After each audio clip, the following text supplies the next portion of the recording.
WoWowi. Na-publish ng Wikipedia. Ang WoWowi ay isang palabas pang telebisyon ng ABS-CBN. Ang palatuntunan ay ginaganap sa Studio 3 sa punong himpilang ng ABS-CBN sa lungsod Quezon, Pilipinas at nagsimulang sumahimpapawid sa telebisyon noong 5 ng Pebrero taong 2005. Si Willie Revillame ang pangunahing tampok nito. Ilan lamang sa kilalang bahagi ng palatuntunan na ito ay Ang Pera o Bayong na hango naman sa dating MTV o Magandang Tanghali Bayan. Host: Willie Revillame. Mga co-host: Mariel Rodriguez, Valerie Concepcion, Pokwang. Mga ibang tampok: Bentong, Owen Garcia, R.R. Enriquez, Ceci Aguila.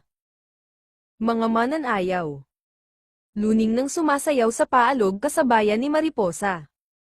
Mariposa sumasayaw sa paalog kasabayan ni Luning nang. Milagring sumayaw sa Pera o Bayong. R.R. sumasayaw sa Merigalo. ASF Dancers. Mga dating co-host ng WoWowi. Iya Villania pinangunahan ng isang sayawang palatuntunan ng ABS-CBN na You Can Dance. Si Villania ay kasalukuyang napapanood sa ASAP 2009 at Mix.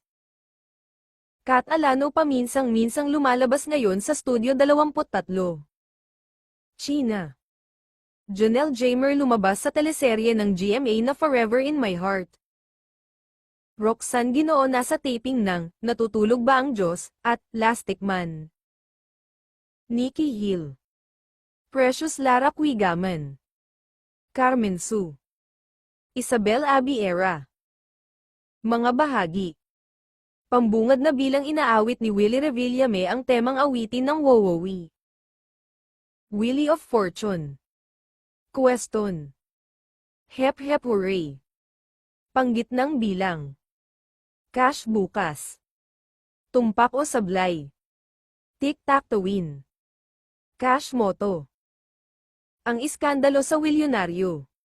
Noong ika-20 ng Agosto taong 2007 ang huling pandaraya na isang kahon na kulay violet, makikita ang dalawang film na Ang 0 at 2 mula sa iskandalo ng Wilyonaryo sa WoWowi. Kawing panlabas. WoWowi sa IMDb. Television.net, WoWowi naka-arkibo ika-23 ng Agosto taong 2007 sa Wayback Machine.